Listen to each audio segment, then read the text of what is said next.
When you're supporting systems that handle customer data, it's super important to protect it from unauthorized and inappropriate access. It's not just to defend against external threats, it also protects the data against misuse by employees. This type of behavior would fall under your company's privacy policies. Privacy policies oversee the access and use of sensitive data. They also define what appropriate and authorized use is, and what provisions or restrictions are in place when it comes to how the data is used. Keep in mind that people might not consider the security implications of their actions. So both privacy and data access policies are important to guiding and informing people how to maintain security while handling sensitive data. Having defined and well-established privacy policies is an important part of good privacy practices. But you also need a way to enforce these policies. Periodic audits on cases where sensitive data was accessed can get you there. This was enabled by our logging and monitoring systems. Auditing data access logs is super important.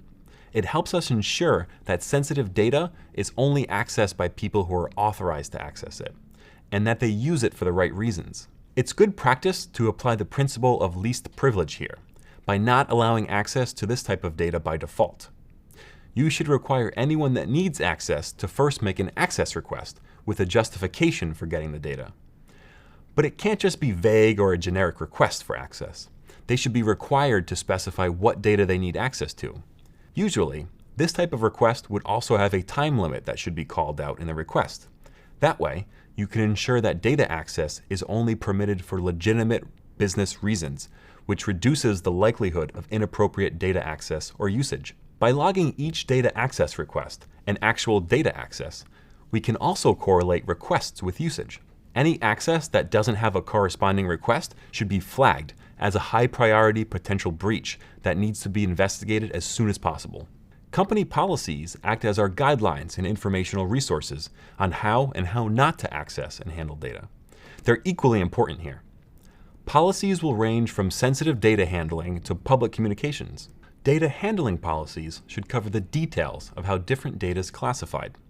What makes some data sensitive as opposed to non-sensitive? What's considered confidential data? Well, once different data classes are defined, you should create guidelines around how to handle these different types of data. If something is considered sensitive or confidential, you'd probably have stipulations that this data shouldn't be stored on media that's easily lost or stolen, like USB sticks or portable hard drives. They're also commonly used without any encryption at all. Imagine if one of your employees lost an unencrypted portable hard drive full of customer information. Disaster. That's exactly the situation a data access policy tries to avoid.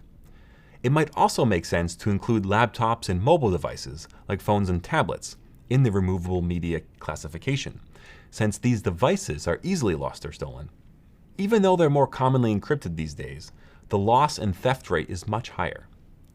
You may not like users storing sensitive data on removable media, but sometimes you're out of luck.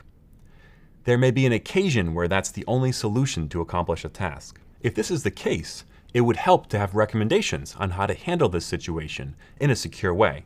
So, you could offer an appropriate encryption solution and provide instructions and support on its use.